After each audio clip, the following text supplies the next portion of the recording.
Dalam nama Bapa dan Putra dan Roh Kudus. Amin.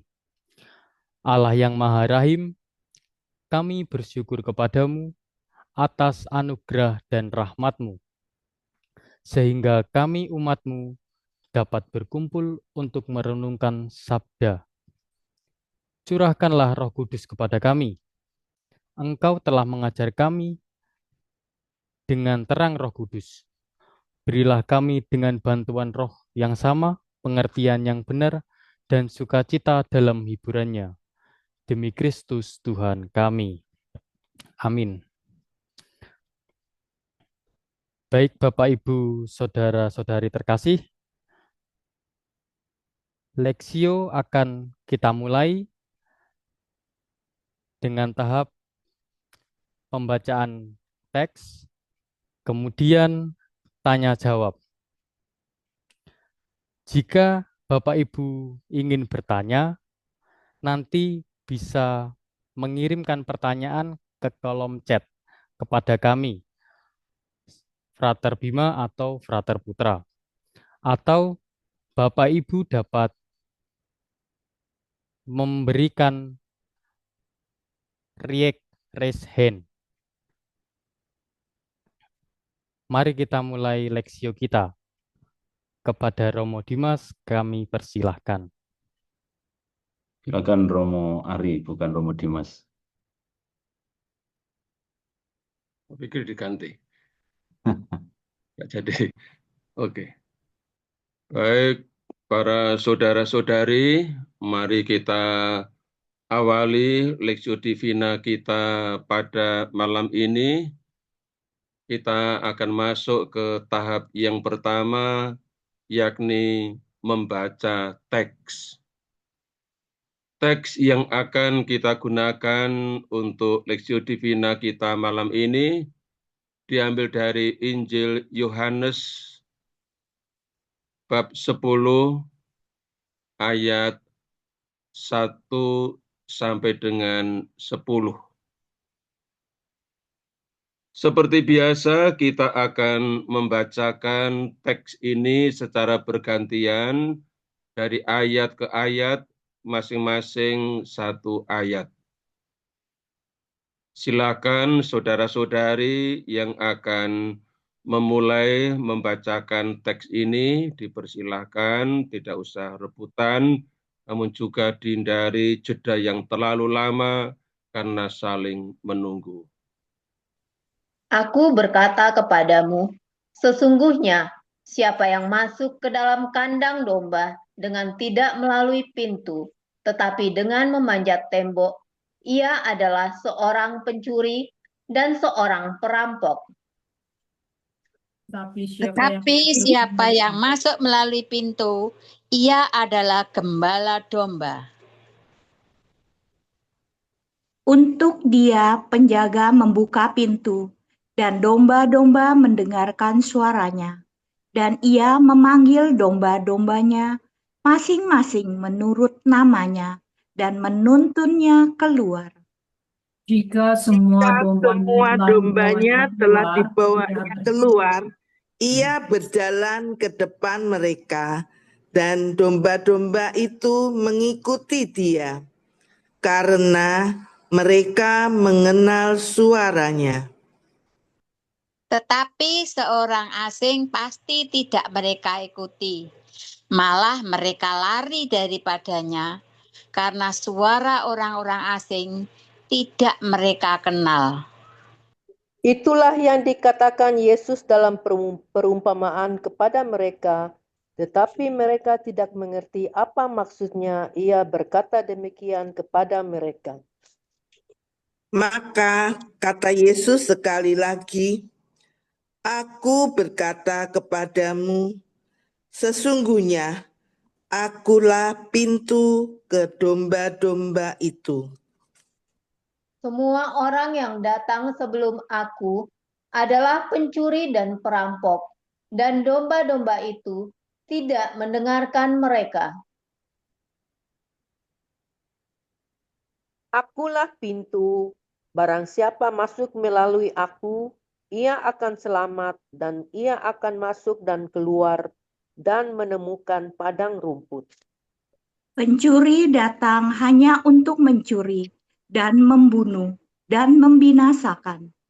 Aku datang supaya mereka mempunyai hidup dan mempunyainya dalam segala kelimpahan.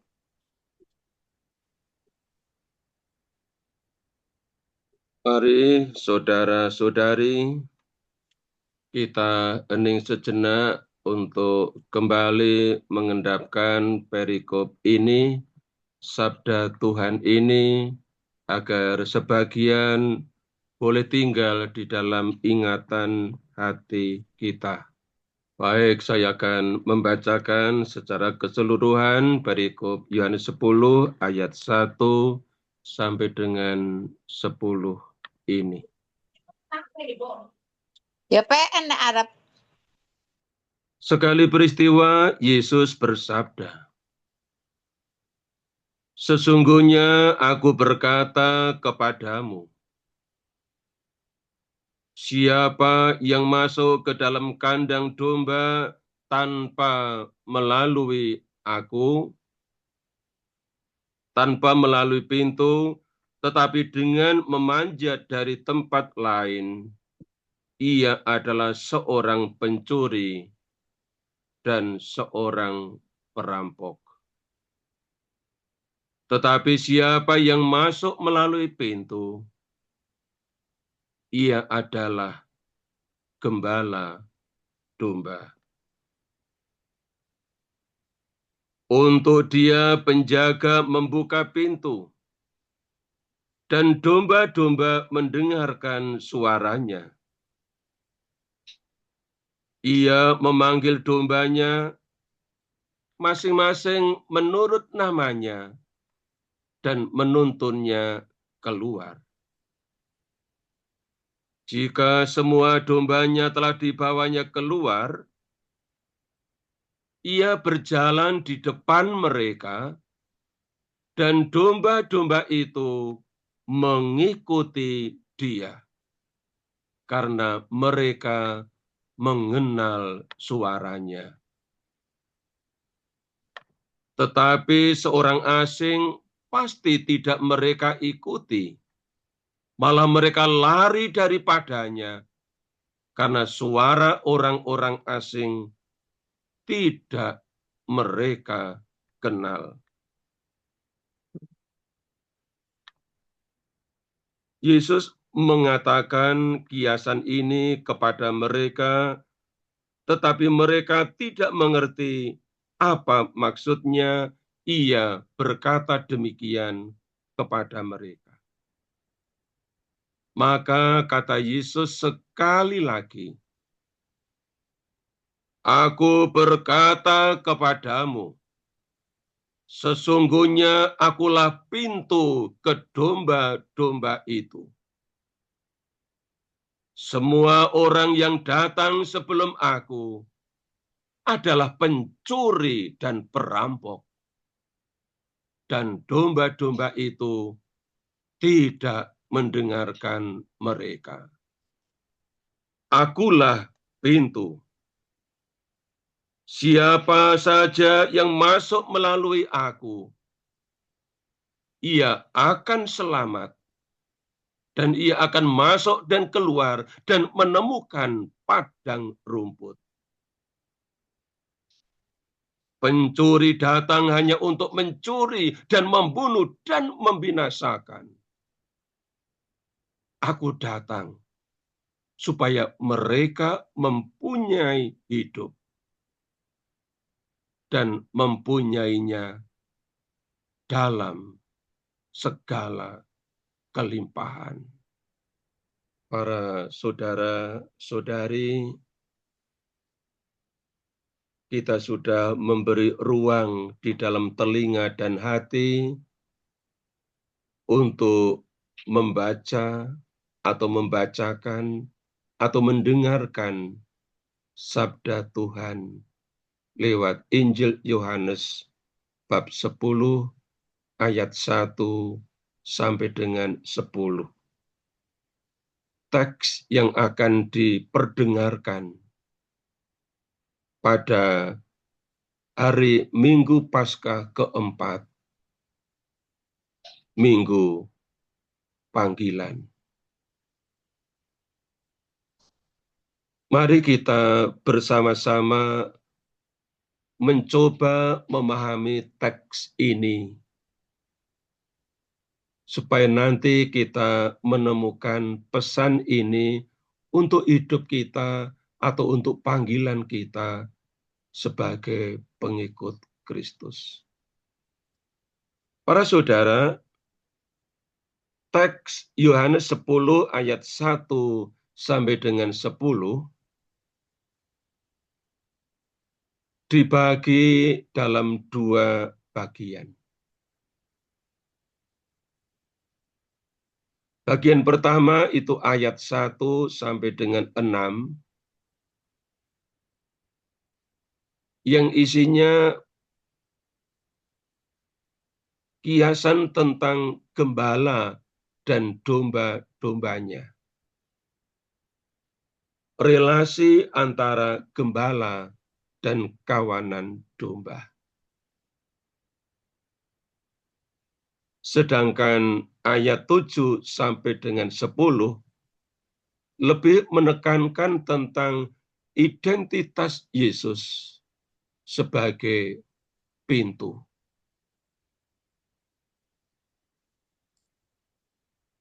Baik, kita akan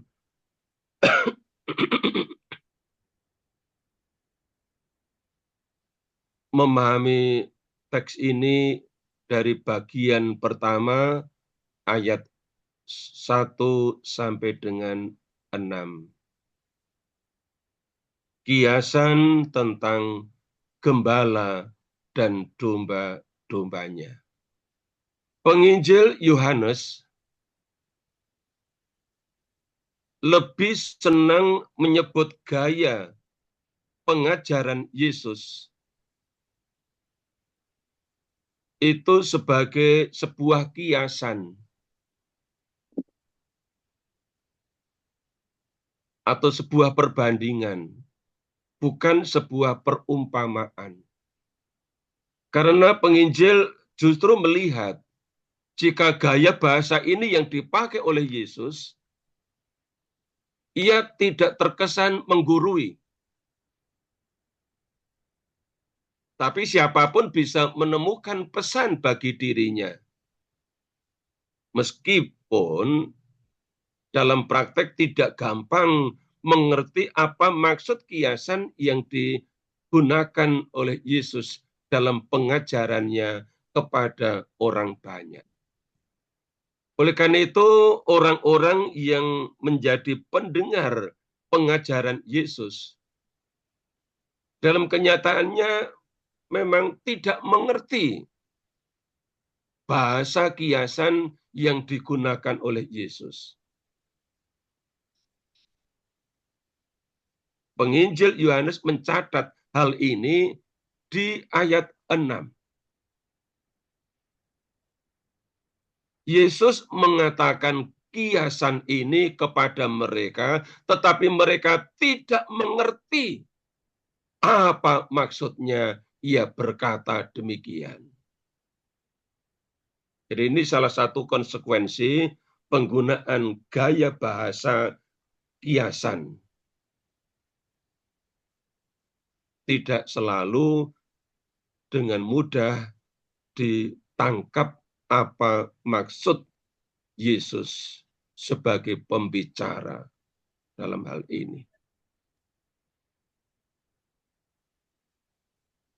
Nah, kiasan yang digunakan oleh Yesus mau menampilkan tentang hubungan antara gembala dan domba-dombanya. Dalam kiasan itu ditunjukkan bahwa tanda bahwa seseorang adalah gembala, yaitu apabila ia masuk melalui pintu. Bukan dengan memanjat pagar atau tembok, yang biasanya dilakukan oleh pencuri atau perampok. Perhatikan di ayat 1 tadi. Yesus katakan, siapa yang masuk ke dalam kandang domba tanpa melalui pintu, tetapi dengan memanjat dari tempat lain, tembok atau pagar, ia adalah seorang pencuri dan seorang perampok. Lalu di ayat 2, Yesus tegaskan, tetapi siapa yang masuk melalui pintu,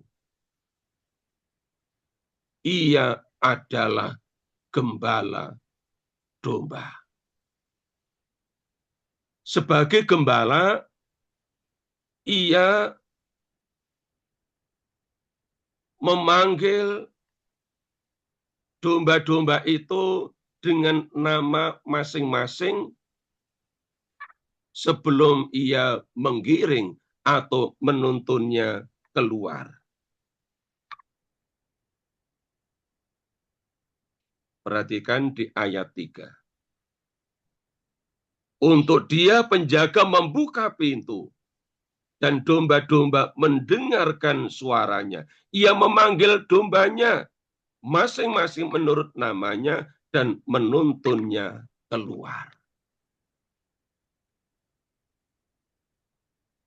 Hebatnya bahwa kawanan domba itu mengenali suara sang gembala yang sejati. Maka mereka berjalan mengikuti dia ke padang rumput yang luas, yang menyediakan banyak makanan bagi mereka. Di ayat 4 dikatakan bahwa gembala itu berjalan di depan mereka.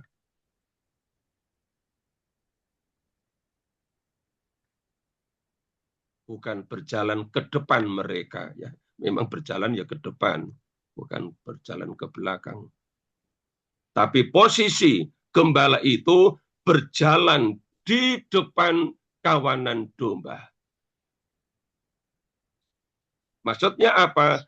Supaya ia tampil sebagai yang membimbing mereka dibawa kemana.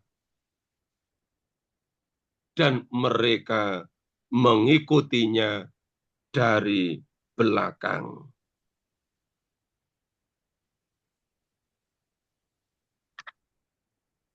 Ini yang dikatakan di ayat 4. Jadi dalam hal ini, atau di bagian pertama ini, Yesus memosisikan dirinya sebagai gembala. Itu ditegaskan di ayat 11 yang tidak dibacakan dari minggu besok, tetapi akan dibacakan di hari Senin yang akan datang. Mulai dari ayat 11. Di mana Yesus katakan, akulah gembala yang baik. Jadi dalam kiasan ini, secara tidak langsung, Yesus mau menunjukkan jati dirinya sebagai gembala sejati.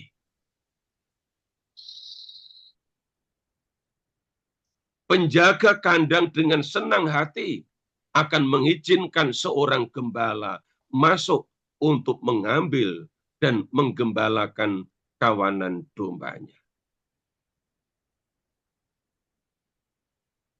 Demikian juga kawanan dombanya juga pasti akan menyambut kedatangan sang gembala karena mereka mengenali suaranya.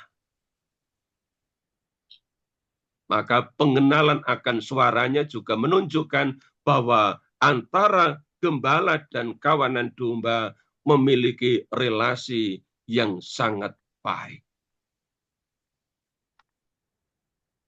Lain halnya dengan yang bukan gembala asli, yang adalah seorang pencuri dan seorang perampok. Pasti tidak seekor domba pun yang akan mengikuti dia. Kalau dia itu masuk ke dalam kandang, apalagi lewat tembok atau pagar.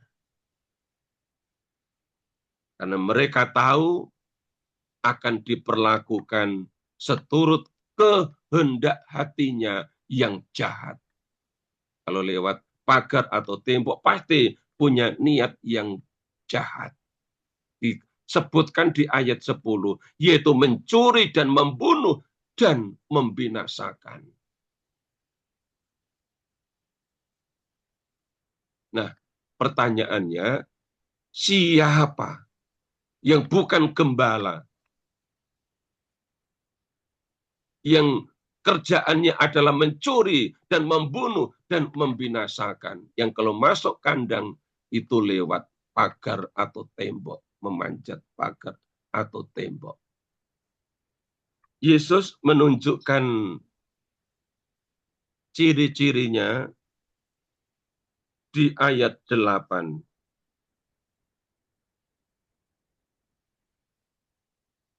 Semua orang yang datang sebelum aku adalah pencuri dan perampok. Jadi siapa yang pekerjaannya adalah mencuri dan membunuh dan membinasakan, adalah orang-orang yang datang sebelum Yesus. Ya, dikatakan di ayat 8 itu. Semua orang yang datang sebelum aku adalah pencuri dan perampok. Siapa mereka itu? Yaitu para pemimpin Yahudi. Tepatnya para tua-tua bangsa Yahudi, orang-orang Farisi, dan para ahli Taurat. Mereka ini datang sebelum Yesus. Mereka datang lebih dahulu untuk menggembalakan kawanan Israel sebagai bangsa terpilih. Nah, ini bagian pertama ayat 1 sampai dengan 6. Tapi ada gandingannya dengan bagian yang kedua, yakni ayat 7 sampai dengan 10.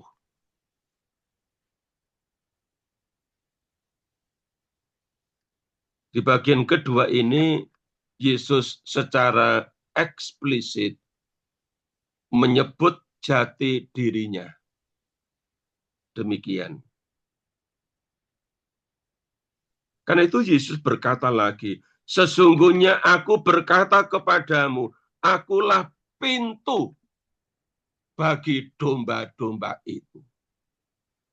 Jadi di sini ada dua hal yang ditekankan oleh Yesus. Ya gembala, ya pintu.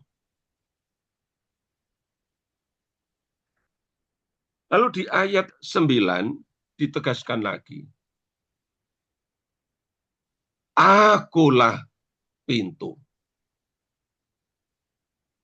Siapa saja yang masuk melalui aku, ia akan diselamatkan. Ia akan masuk dan keluar, serta akan menemukan padang rumput. Ini peran Yesus sebagai pintu. Peran yang sangat penting bagi kawanan domba. Bagaimana mereka keluar dari kandang, masuk ke dalam kandang, dan keluar masuk itu selalu membawa kehidupan.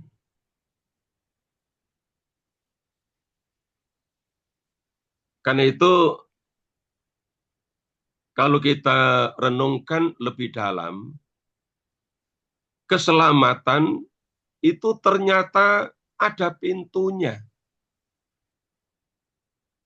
Kalau Yesus katakan, akulah pintu. Siapa saja yang masuk melalui aku, ia akan diselamatkan. Jadi keselamatan itu ternyata ada pintunya. Dan pintu yang dipilih serta dilewatinya untuk sampai kepada keselamatan adalah Yesus. Dengan percaya kepada Yesus, seseorang menemukan pintu untuk dilewati, untuk dimasuki, untuk mengalami keselamatan daripadanya. Bapak, Ibu, saudara-saudari yang dikasihi Tuhan, dalam Kisah Para Rasul bab 16 ayat 29 sampai dengan 30 ditampilkan sebuah peristiwa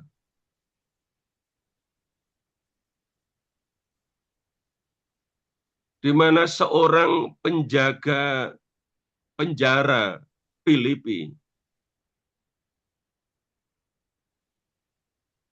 itu sujud di hadapan Paulus dan Silas.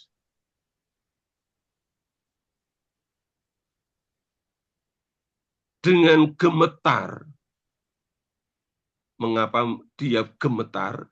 Karena mengerti bahwa ia telah memperlakukan Paulus dan Silas sebagai penjahat.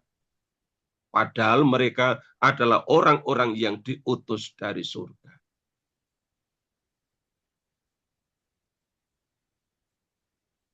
Maka dia berkata, Tuhan, Tuhan, apa yang harus aku perbuat supaya aku diselamatkan?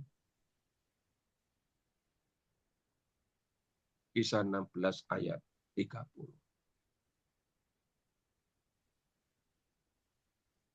Lalu Paulus dan Silas menjawab, percayalah kepada Tuhan Yesus dan engkau akan selamat. Engkau dan seisi rumahmu. Saya melihat di sini apa yang dikatakan oleh Paulus dan Silas. Dia menunjuk kepada Tuhan Yesus bahwa ia adalah pintu. Dan engkau akan selamat, engkau dan seisi rumahmu. Jadi pintu untuk sampai kepada keselamatan atas dirinya dan seisi rumahnya ternyata adalah percaya kepada Tuhan Yesus. Tanpa itu, tanpa lewat pintu itu, ia dan seisi rumahnya tidak diselamatkan.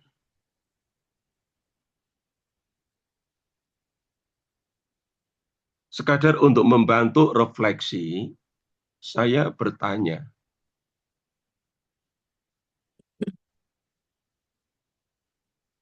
apakah saudara sungguh-sungguh percaya kepada Tuhan Yesus? Ya, kami percaya. Pertanyaan kedua, apakah seluruh anggota keluarga saudara sudah percaya kepada Tuhan Yesus? Dan pertanyaan ketiga, apakah engkau dan seisi rumahmu, seluruh anggota keluarga ingin diselamatkan oleh Tuhan Yesus? Ini masih berkaitan dengan Injil tadi yang di ayat 9. Penegasan Yesus, akulah pintu.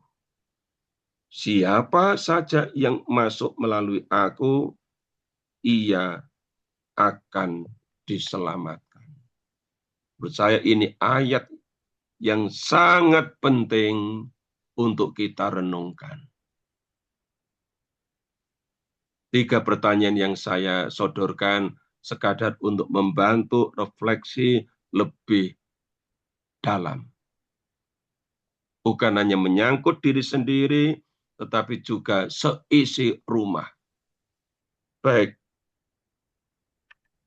Setelah kita lihat 2 bagian tadi, ayat 1 sampai dengan 6, dan ayat 7 sampai dengan 10, saya akan tambahkan dengan sebuah refleksi.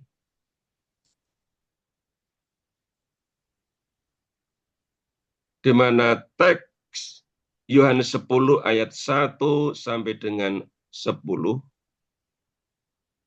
akan dibacakan dan direnungkan pada hari Minggu nanti. Hari Minggu Paskah keempat. Yang disebut juga hari Minggu Gembala atau hari doa sedunia untuk panggilan. Dan tahun ini adalah hari doa sedunia untuk panggilan yang ke-63 tahun. Saya akan mengutip 1-2 bagian penting dari pesan Paus Leo ke-14 yang disampaikan dalam pesannya pada hari doa untuk panggilan sedunia hari Minggu besok.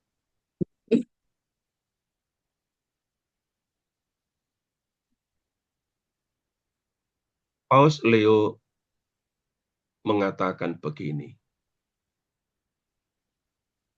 Dan hal yang paling luar biasa ialah bahwa kita menjadi murid-muridnya. Kita pun menjadi indah.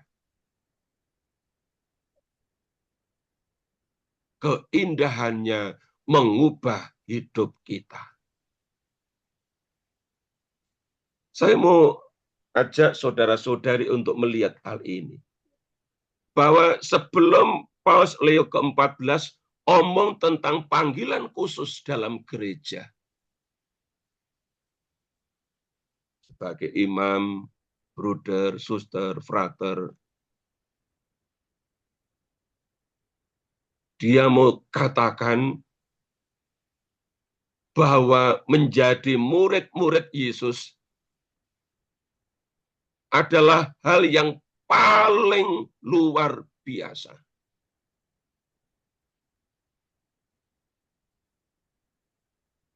Ini yang dikatakan ya. Dan hal yang paling luar biasa ialah bahwa kita menjadi murid-muridnya. Ini yang seringkali luput dari refleksi kita.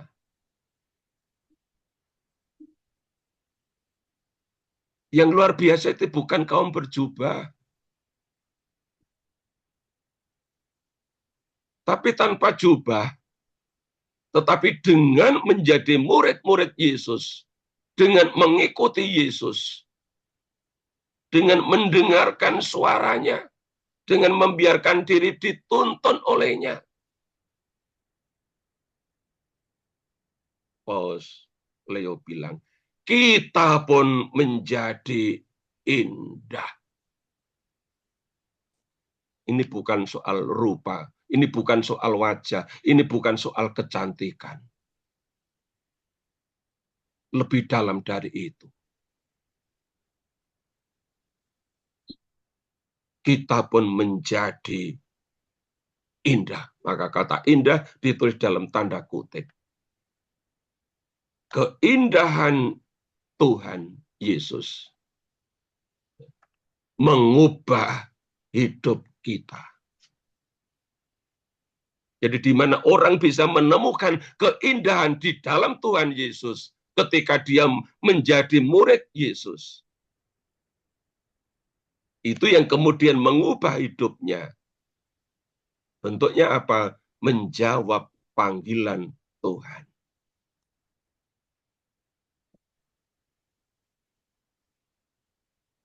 Maka pertanyaan saya,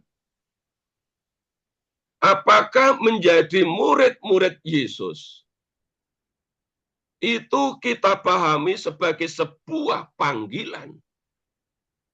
Saya kutipkan apa yang diajarkan oleh gereja, dan kita tidak boleh lupa akan ajaran gereja ini. Dalam Katekismus Gereja Katolik nomor 2232.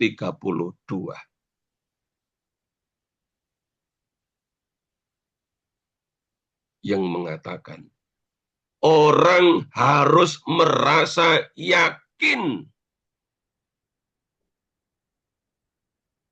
bahwa panggilan pertama seorang Kristen ialah mengikuti Kristus. Ya, ini penting ya. Orang harus merasa yakin. Tidak ada keraguan sedikit pun bahwa panggilan pertama seorang Kristen ialah mengikuti Kristus. Bukan menjadi imam, bukan menjadi brother, bukan menjadi suster, bukan menjadi frater.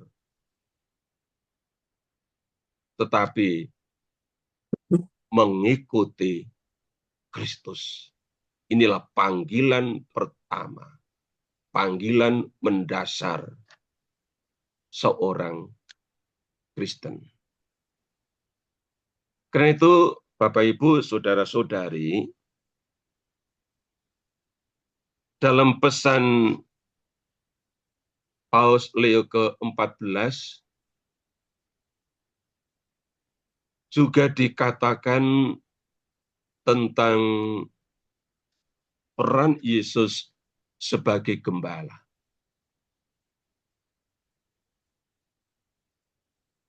Paus Leo katakan begini, Yesus adalah gembala yang memikat hati.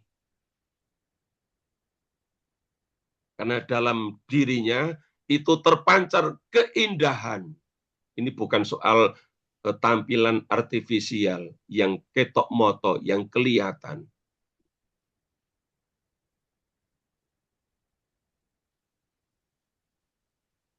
Maka Yesus adalah gembala yang memikat hati. Siapapun yang memandangnya akan menemukan bahwa hidup sungguh indah bila dijalani dengan mengikuti Dia.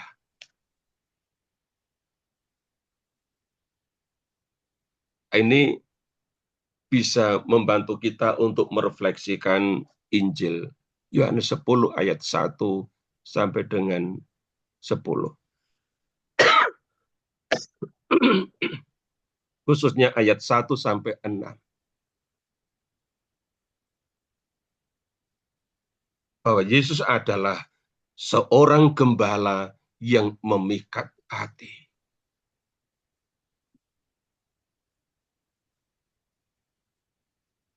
Dan siapapun yang terpikat oleh hati Yesus, ia akan menemukan dalam dirinya sesuatu yang indah.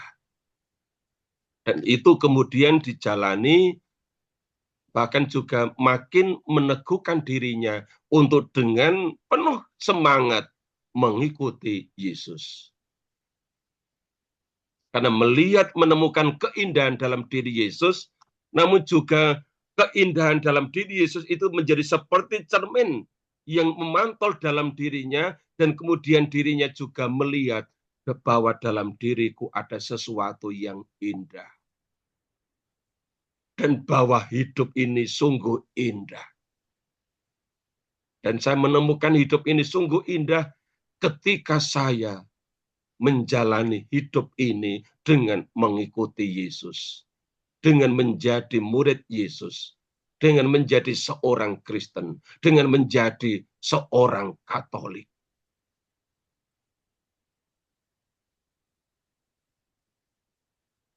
Nah, kalau orang bisa menemukan itu, tanda kutip orang makin bangga menjadi seorang pengikut Yesus, menjadi seorang Katolik.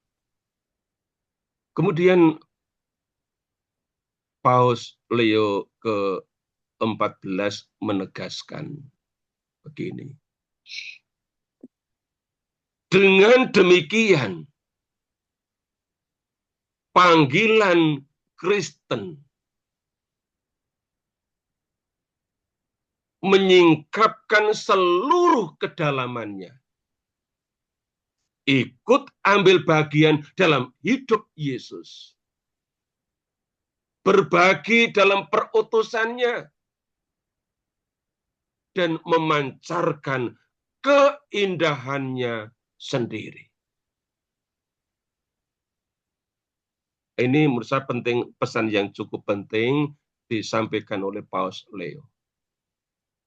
Apa artinya menjadi pengikut Yesus? Apa artinya menjadi orang Kristen? Apa artinya dipanggil menjadi orang Katolik?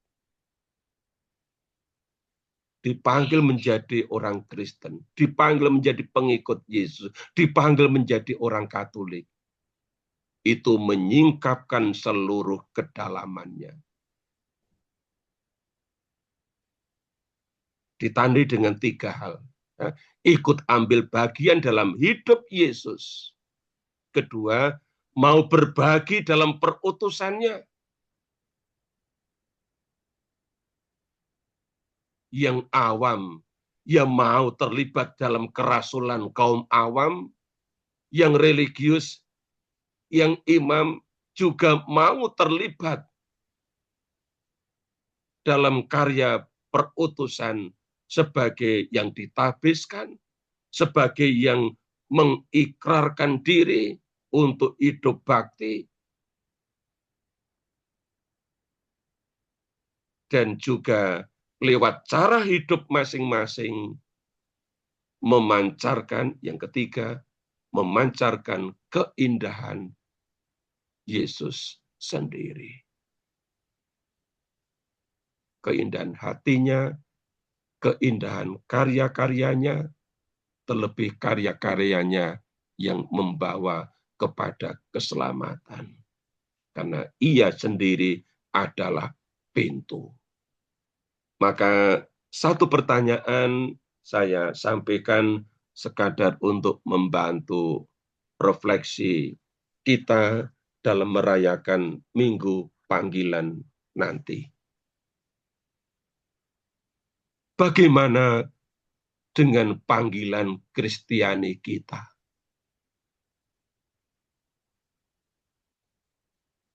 Apakah kita telah ambil bagian dalam hidup Yesus?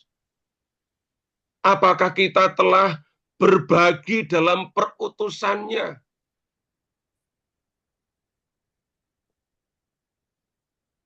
Di lingkungan, di wilayah, di paroki, di kelompok-kelompok kategorial. Dan apakah kita juga telah memancarkan keindahannya?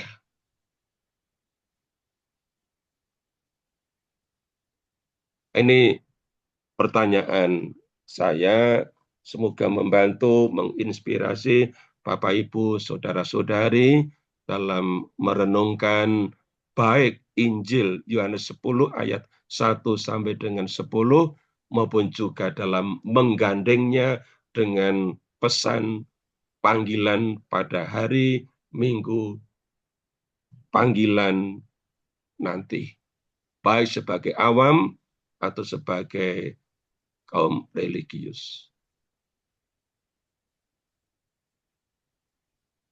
Demikian, Brother.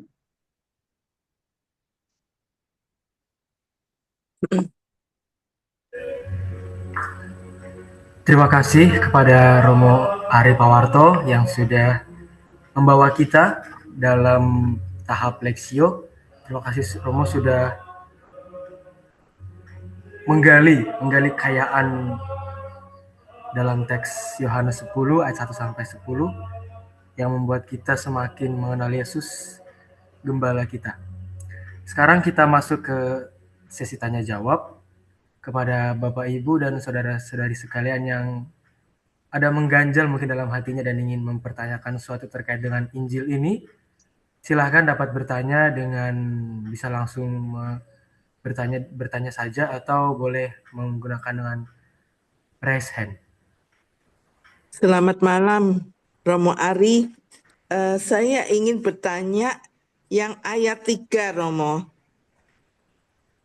Yuk. Untuk dia penjaga membuka pintu dan domba-domba mendengarkan suaranya dan ia memanggil domba-dombanya masing-masing menurut namanya dan menuntunnya keluar.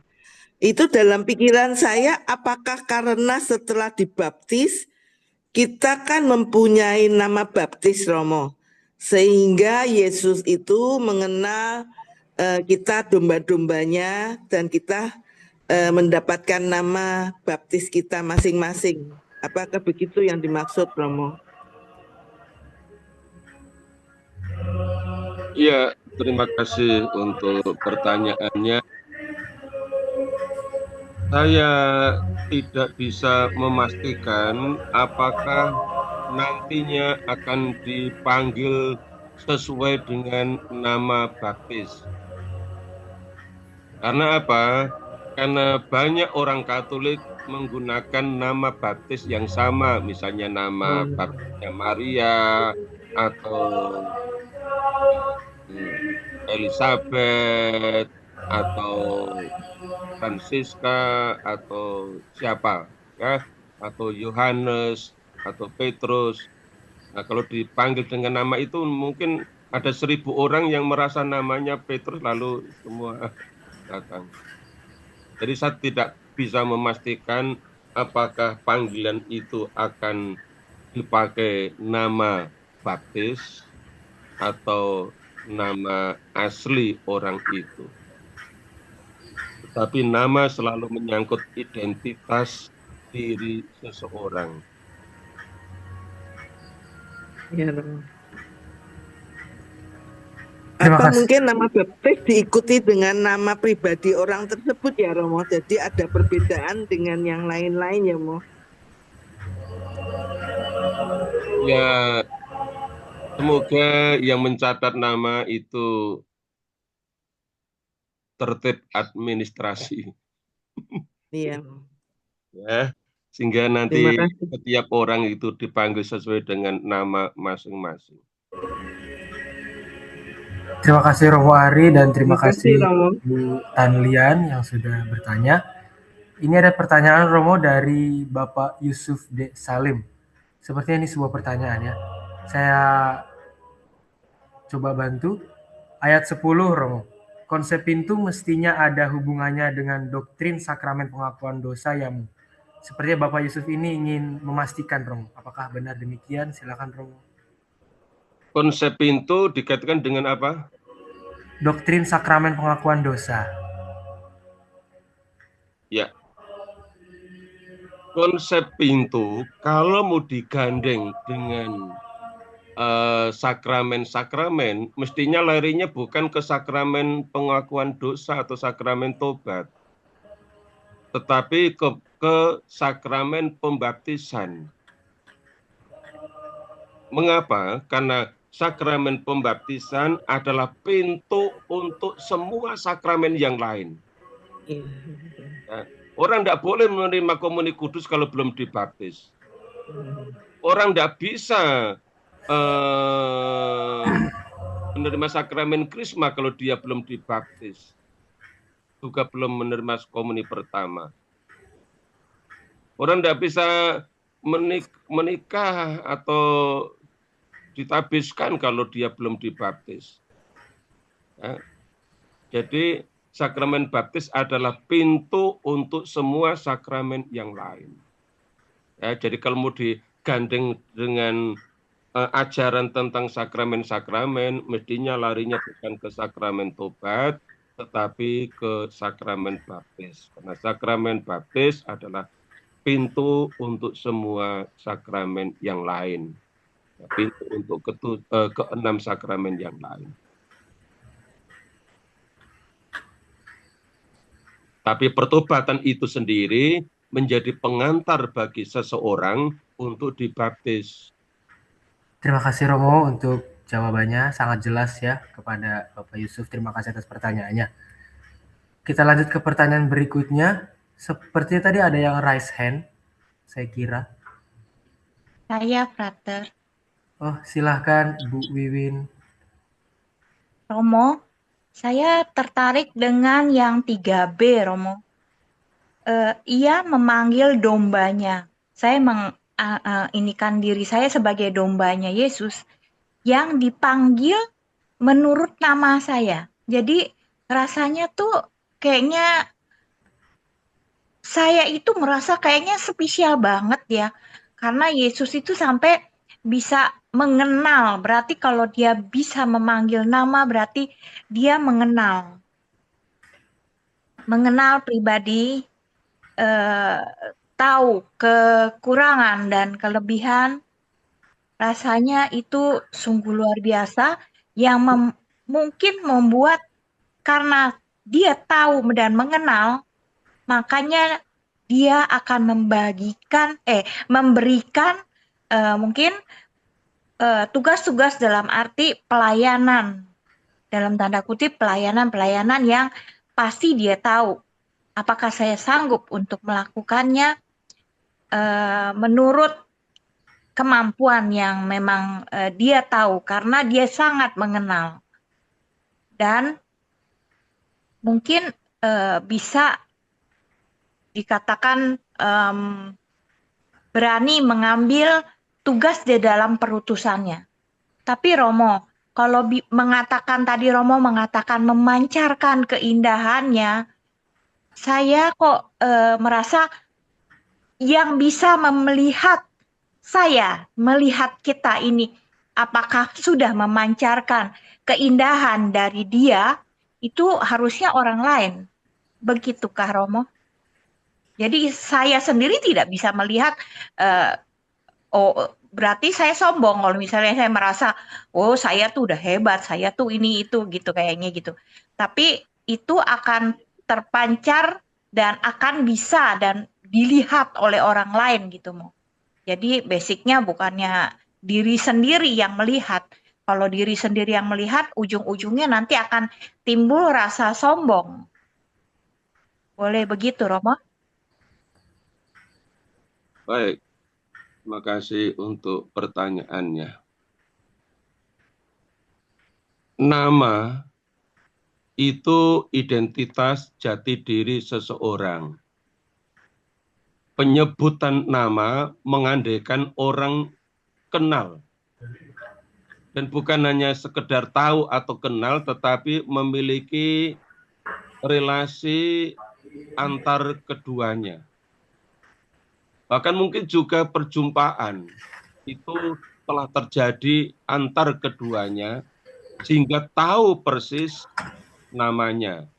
Sekalipun nama itu bisa nama panggilan atau nama lengkap.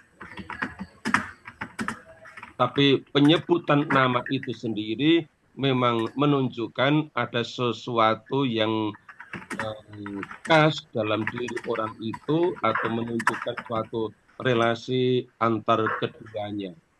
Dan itu bisa berdampak positif bagi dirinya.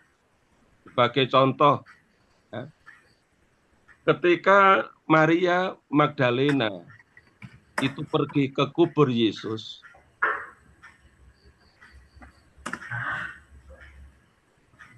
Ia melihat bahwa di sekitar lokasi makam Yesus itu ada sosok seorang yang hadir di situ, dan ia mengira bahwa orang itu adalah penjaga taman.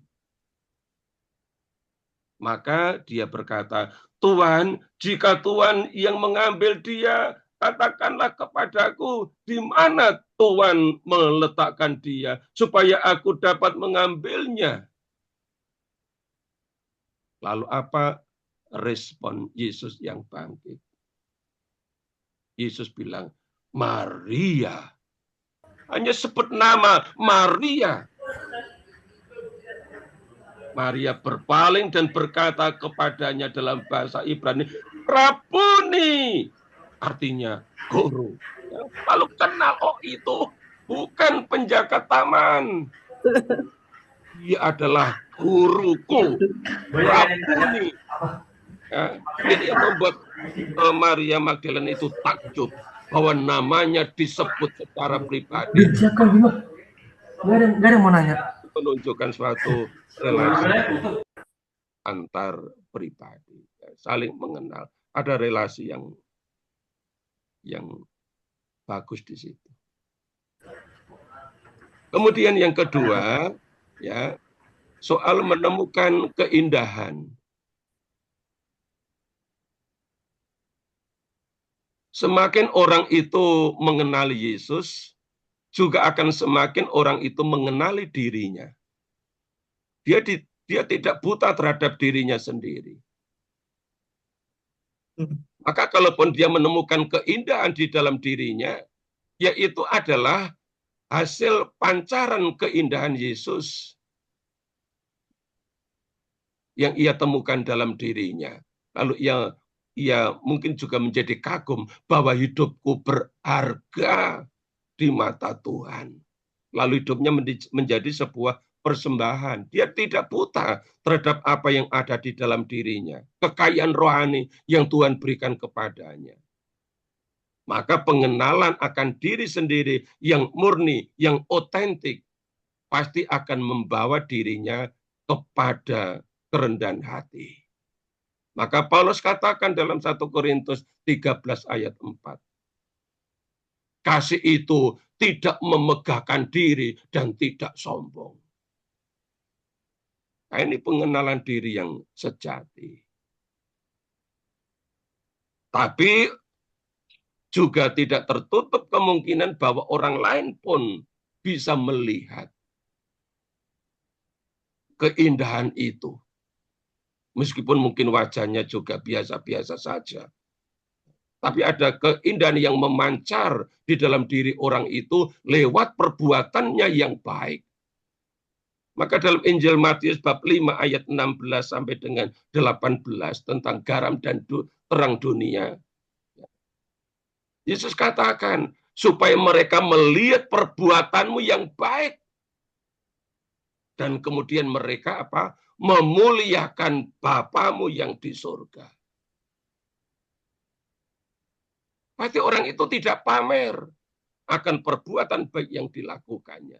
Tapi yang dilakukan itu memancarkan keindahan dan orang lain kemudian memuliakan Bapa di surga. Para kudus seperti itu.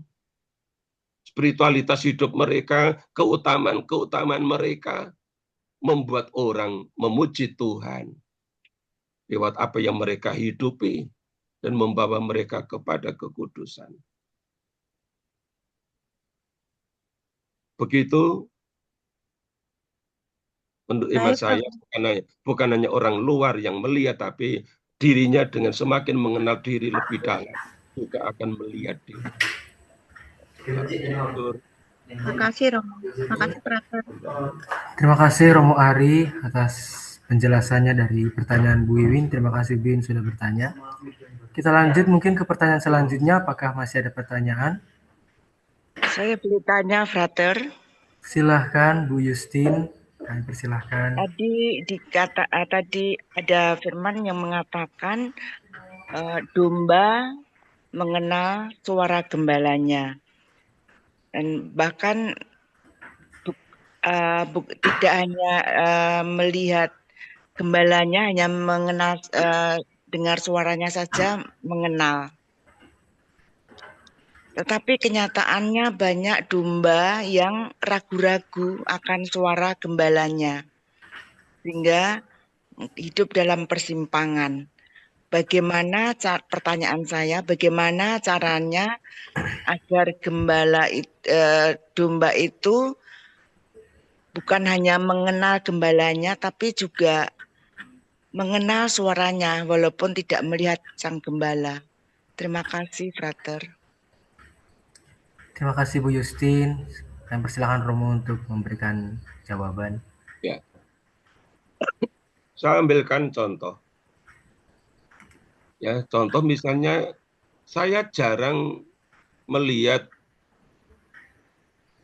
gambar atau foto atau video Paus Leo ke-14. Saya juga jarang nonton televisi atau mungkin siaran langsung dari Vatikan ketika Paus Leo ke-14 itu pidato atau memberikan pengajaran waktu audiensi di hari Minggu atau hari Rabu di aula Paulus ke-6. Tetapi saya bisa mengenal Paus Leo lewat tulisan-tulisannya. Contohnya lewat pesan tadi, ya, yang disampaikan pada hari Minggu panggilan besok. Ya, saya sudah baca pesan itu keseluruhan. Indah banget. Termasuk pesan yang tadi saya kutip yang lebih umum, artinya menyangkut kita sebagai kaum awam, panggilan umum mengikuti Kristus. Dikatakan bahwa hal yang paling luar biasa bahwa kita menjadi pengikut Yesus. Menurut saya ini hal yang luar biasa. Menjadi pengikut Yesus itu hal yang luar biasa. Tapi apakah kita sebagai pengikut Yesus itu sadar akan hal ini? Lalu kagum bahwa saya ini pribadi yang luar biasa di mata Tuhan. Dengan mengikuti Yesus. Dengan mendengarkan suaranya lewat apa? Lewat Injil yang dibaca secara pribadi, atau Injil yang dibacakan waktu misa di gereja, atau Injil yang dijelaskan waktu homili misa di gereja. Anda pernah lihat Yesus, Anda pernah berjumpa dengan Yesus. Tapi dengan mendengarkan suaranya, atau dengan membaca Injil, pasti 14 juga dengan membaca pesannya, bisa mengenal dia secara pribadi, dan hidupnya menjadi panutan, hidupnya, ajarannya menjadi spirit dalam mengikuti Yesus. Begitu Ibu ya. Jadi menurut saya tidak harus dengan tatap muka langsung, berbicara langsung, mendengarkan langsung, tetapi juga secara indirect, secara tidak langsung, dengan membaca tulisannya, dengan membaca pesan-pesannya, dengan membaca dokumen-dokumen yang dikeluarkan lewat surat apostolik atau lewat ensiklik yang dikeluarkan, lewat homili yang mungkin diberitakan. Kita bisa mengenal Paus kita lewat Injil yang kita baca, yang diperdalam bersama, kita juga bisa semakin mengenal Yesus. Ada banyak cara ya untuk membangun relasi pribadi dengan Yesus sebagai gembala kita, dan kita bisa mendengarkan dia lewat Injil yang dibacakan atau yang dibaca secara pribadi pun kita bisa mendengar suaranya. Terima kasih Romo. Yuk, kembali. Terima kasih Romo Hari atas jawabannya. Terima kasih kepada Bu Justin yang sudah bertanya. Sepertinya sudah bisa kita sudahi saja sesi tanya jawabnya. Jika tidak ada pertanyaan lagi. Frater, kalau boleh mau tanya, Frater. Ya sudah, tidak apa-apa Bu. Silahkan. Satu pertanyaan terakhir ya. Silahkan Ibu. Silahkan Bu. Frater, silahkan. Untuk Romo, pada ayat 3 yang dimaksud dengan penjaga yang membukakan pintu itu apakah Yesus atau bukan ya Romo? Yang dimaksud di situ siapa? Ya. Jadi dalam perikop ini ayat 1 sampai dengan 10 ya, Yesus itu memperkenalkan diri baik sebagai gembala Ya. yang masuk lewat pintu maupun dia sendiri adalah pintu ya, yang berjaga di pintu itu. Menurut saya sih tidak ada orang lain. Ya, berarti Tapi penjaganya mungkin juga Yesus juga ya. bisa dikaji lebih dalam apakah memang ada orang lain. Tapi Iya. kalau Yesus itu omong akulah pintu, ya dia yang ada di situ. Ya, Di berarti depan pintu atau di Yesus samping sendiri pintu yang yang menjaga siapa yang masuk, siapa yang keluar, termasuk kalau sang gembala itu masuk. Iya, Mau. Oke. Jadi ada peran ganda yang dilakukan oleh Yesus sebagai gembala yang keluar masuk ke dalam kandang, Iya. tetapi ia sendiri juga adalah pintu. Iya. Yang Satu menentukan lagi orang mau, bisa masuk atau bisa keluar. ya. Satu lagi mau tadi yang jadi pencuri itu bangsa Yahudi, orang Farisi, dan siapa lagi mau? Maaf saya Para ahli nyatet Taurat, teman. para ahli Taurat, para pemimpin agama Yahudi. Oh iya. Terima kasih Mo. Terima kasih Romo untuk jawabannya dan Ibu Inawati yang sudah bertanya. Pertanyaan Ibu Inawati menjadi pertanyaan terakhir yang menutup sesi tanya jawab kita. Sekarang Terima kita kasih, Brother. Ya Ibu, sekarang kita lanjut kepada Frater Bima. Bisa dilanjut. Terima kasih Romo Ari. Saya kira tadi yang memberikan Romo Dimas, ternyata Romo Ari. Ya, Romo Dimas belum. Hari Jumat. Baik, mari kita lanjutkan ke meditasi. Silakan Romo, dilanjutkan ke meditasi. Baik, Bapak Ibu, saudara-saudari, setelah kita cukup lama di tahap pertama membaca teks dan memahaminya supaya menemukan pesan, sekarang kita masuk ke tahap yang kedua, meditasi, merenungkan pesan Yesus lewat Injil tadi, Yohanes 10 ayat 1 sampai dengan 10. Mari kita renungkan dalam keheningan, jika mau diiringi dengan musik silakan. Selama musik diperdengarkan, kita masuk dalam suasana meditasi, merenungkan pesan itu, dan nanti di tahap yang ketiga, oratio, kita akan menanggapi, mau mengatakan apa kepada Tuhan atas pesan yang Tuhan telah sampaikan kepada kita. Ya, jadi doa kita lebih merupakan tanggapan atas pesan sabda Tuhan yang direnungkan di tahap yang kedua. Mari kita masuk tahap yang kedua, dalam keheningan kita renungkan pesan sabda Tuhan ini. Baik, saudara-saudari, para brother suster, mari kita masuk ke tahap yang ketiga, yakni oratio. Kita mau menanggapi pesan Tuhan lewat Injil Yohanes bab 10 ayat 1 sampai dengan 10, lewat doa-doa spontan kita, doa-doa syukur atau pujian atau penyerahan atau doa permohonan.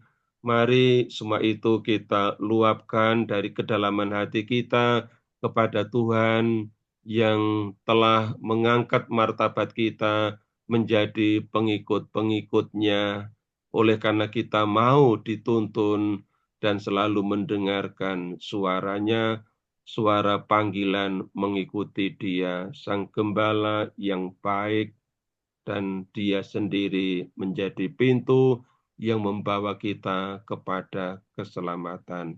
Silakan saudara-saudari yang akan menyampaikan doanya secara spontan, meluap dari hatinya yang terdalam.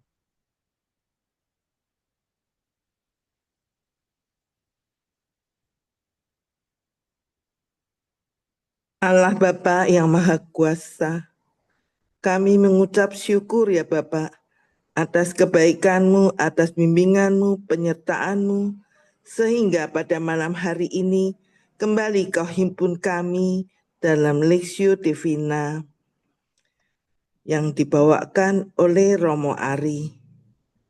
Terima kasih Bapak atas pemaparan permenungan yang telah dibawakan oleh Romo Ari. Semoga kami dapat mencerna dan mengerti dengan baik untuk kami jalankan dalam hidup kami sehari-hari. Ya Bapa, kami juga mengucap syukur atas kebaikan-Mu, atas bimbingan-Mu, sehingga kami telah Kau baptis atau Kau permandikan sebagai pengikut-Mu ya Bapa, sebagai seorang Kristen, untuk mengikuti Kristus. Ya Bapa, semoga kami semakin peka dan merefleksi diri sendiri sejauh mana akan panggilan Yesus Kristus untuk ikut serta ambil bagian dalam hidup-Mu ya Bapa, dengan berbagi dalam perutusannya sehingga akan memancarkan keindahan-Mu. Keindahan bagi kami semua, karena kami percaya kepada-Mu ya Bapa, dan kami ingin diselamatkan oleh Yesus Kristus sebagai pintu dan juga gembala kami. Marilah kita mohon. Kabulkanlah doa kami ya Tuhan.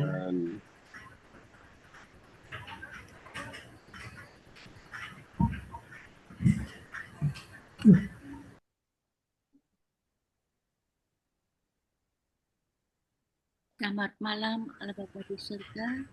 Kami mengucapkan syukur dan terima kasih karena kami mempunyai Tuhan Yesus sebagai gembala yang baik. Kiranya Tuhan menjadikan kami juga sebagai domba-domba yang boleh mendengarkan suara gembala kami dengan baik. Kami mohon. Kabulkanlah doa kami ya Tuhan. Tuhan, Engkau menyatakan, akulah pintu ke domba-domba itu. Terima kasih Tuhan, Engkaulah yang berinisiatif untuk datang kepada kami sebagai pintu yang memberikan keselamatan. Ya Tuhan, Engkau tahu banyak suara-suara yang selalu mengganggu kami, yang akan mencuri kami. Berikanlah kami rahmat-Mu Tuhan, agar selalu berusaha untuk semakin dekat dengan Engkau, agar kami juga semakin mengenal dan peka akan suara-Mu, sehingga kami tidak terpengaruh oleh suara-suara lain yang akan mencuri kami dari Engkau. Marilah kita mohon. Kabulkanlah doa kami ya Tuhan.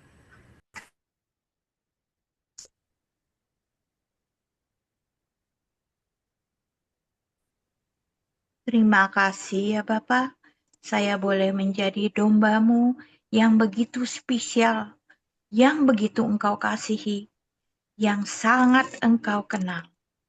Untuk itu, anak-Mu mohon bimbingan dari Roh Kudus untuk terus boleh mengambil bagian dalam perutusan-Mu. Kami mohon. Kabulkanlah doa kami ya Tuhan.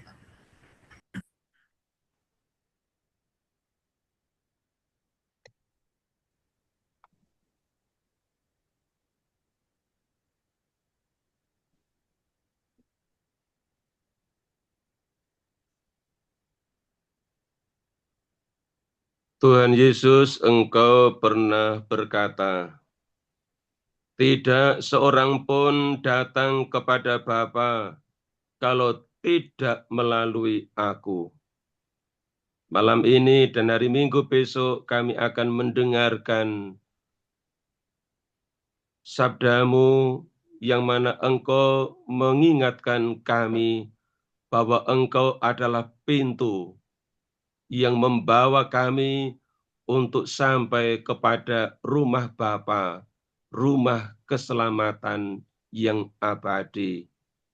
Karena itu kami mohon kepadamu ya Tuhan, agar kami memiliki iman kepercayaan yang sungguh-sungguh akan Engkau sebagai pintu, dan tidak ada pintu lain untuk sampai kepada Bapa dan rumahnya yang abadi. Bimbing kami dan tambahkanlah iman kami, agar kami setia mengikuti Engkau sepanjang hidup kami.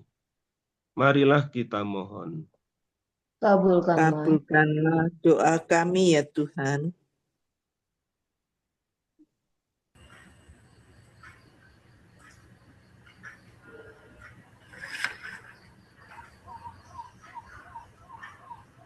Saudara-saudari, mari kita satukan baik doa-doa yang telah terucap dalam kata-kata maupun juga doa yang kita ungkapkan dalam hati kita masing-masing ke dalam doa yang telah Tuhan Yesus ajarkan kepada kita. Bapa kami yang ada di surga, dimuliakanlah namamu, datanglah kerajaanmu, jadilah kehendakmu di atas bumi seperti di dalam surga. Berilah kami rezeki pada hari ini, dan ampunilah kesalahan kami, seperti kami pun mengampuni yang bersalah kepada kami. Dan janganlah masukkan kami ke dalam pencobaan, tetapi bebaskanlah kami dari yang jahat. Amin. Marilah berdoa. Tuhan Yesus Kristus, Sang Gembala yang baik dan murah hati, kami mengucap syukur kepadamu kalau pada malam hari ini Engkau mengumpulkan kami secara online untuk mendengarkan suara-Mu, untuk membangun relasi dengan Engkau, untuk membiarkan diri kami menjadi kawanan domba yang dituntun oleh Engkau, sehingga kami selalu hidup dalam persekutuan. Hidup kami selalu dijauhkan dari segala mara bahaya. Hidup kami senantiasa dibawa kepada padang rumput yang hijau, yang mana Engkau selalu mencukupkan apa yang kami butuhkan untuk hidup di bumi ini. Sembari kami mengarahkan pandangan kami kepada rumah Bapa. Karena itu, ya Tuhan, kami bersyukur atas kesempatan ini, dan biarlah Engkau terus menuntun setiap kami sebagai gembala yang baik, hingga pada hari Minggu besok kami dapat melanjutkan permenungan kami akan Engkau sebagai gembala dan pintu bagi kawanan domba. Kami mohon berkat-Mu agar di saat gereja merayakan hari doa untuk panggilan sedunia, kami umat-Mu, khususnya kaum muda, juga mampu untuk mendengarkan suara panggilan-Mu, untuk ambil bagian dalam karya perutusan yang Kau sediakan bagi mereka.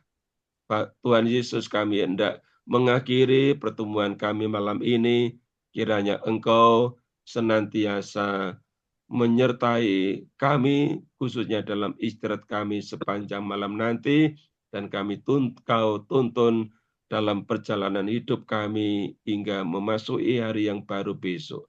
Kami mohon kepadamu, sebab Engkaulah Tuhan, Guru, Gembala, dan pintu kepada keselamatan, dulu, kini, dan sepanjang segala masa.